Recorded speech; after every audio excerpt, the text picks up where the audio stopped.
What's up, guys? It's Goat, and I'm slightly devastated because I already recorded this video once.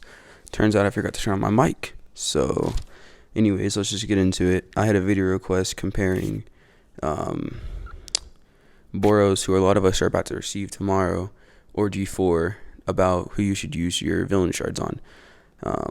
Anyways, let's just have a look at Boros, what he does. So, he's a single target attack, strongest burst, an Esper villain.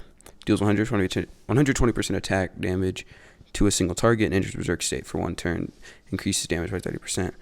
That's already really nice in itself, just entering Berserk for nothing. His ultimate attacks a single target with 3 combo strikes for 210% attack damage. Every Esper ally increases Boros' attack to increase ability damage by 105%, stacking up to 3 turns. Now, I imagine that counts himself, although I'm not 100% certain. If it does, definitely makes him a lot better. I'm fairly certain it does, though. So, you add 2 other Espers on your team. You're doing an additional 315% damage for a total of 525% single target damage.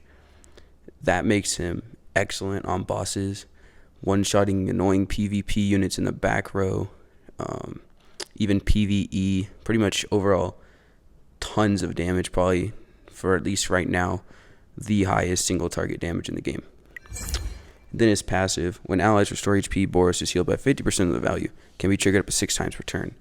I imagine you're not going to be healing 6 times per turn, sometimes not even once. Maybe if you're using like Mosquito Girl, or if you're using Carnage and you're using his ultimate a lot, or if you have a suit set on Genos or casual, he's healing every turn. That's what I have on mine, so he would be healing once, but it's not going to be that much for 10%. That's 5% of it. So his passive, it's just an extra. His ultimate is what you're really looking for. It's tons of damage. All right, so now let's look at G4. I already have him. I made videos on him.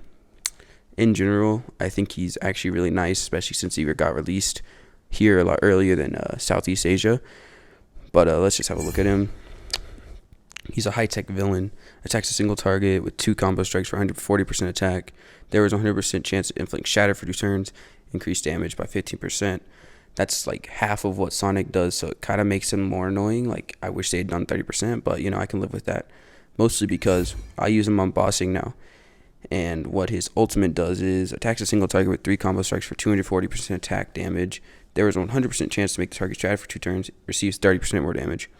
Critical strike will weaken the target. Attack reduced by 25% for 1 turn. So he's doing 30% with his ultimate, which is what I use. Tons of damage already, without anything else even considered. Just base 240% attack, plus 3 strikes, so there's a higher chance to land a combo. To land a crit. So overall, he does a lot of damage. Nice for bossing. And then we look at his passive. Enters charge state if their debuffs coexisting on enemies. Deals charge damage equal to 170% attack during attack up to 3 stacks. Enters tenacity state if enemy is shattered. Absorbs damage equal to 20% of HP up to 1 times per turn. Now this, I've already experimented on it. It works. Say you're fighting the boss and you have 3 different debuffs on it. He gets the 3 stacks. You're fighting 3 enemies. They all have the same debuff.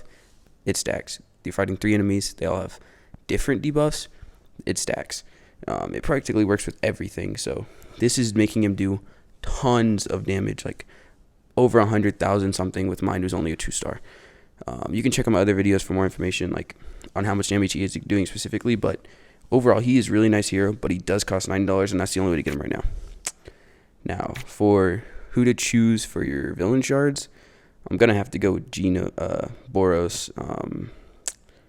Overall, he's doing tons of damage. Of course, you have to have the 2 on his team, the 2 other Espers, but he's still going to be doing so much damage. Plus, he'll last later into the game than G4 most likely will. Plus, it's kind of harder to get a good Esper too unless you have Tatsu. So overall, if you have to choose between the 2, I'd go with Boros. But at the end of the day, it's your decision. Play how you like. If you guys want any other videos, just let me know in the comments below, and I'll see you guys later.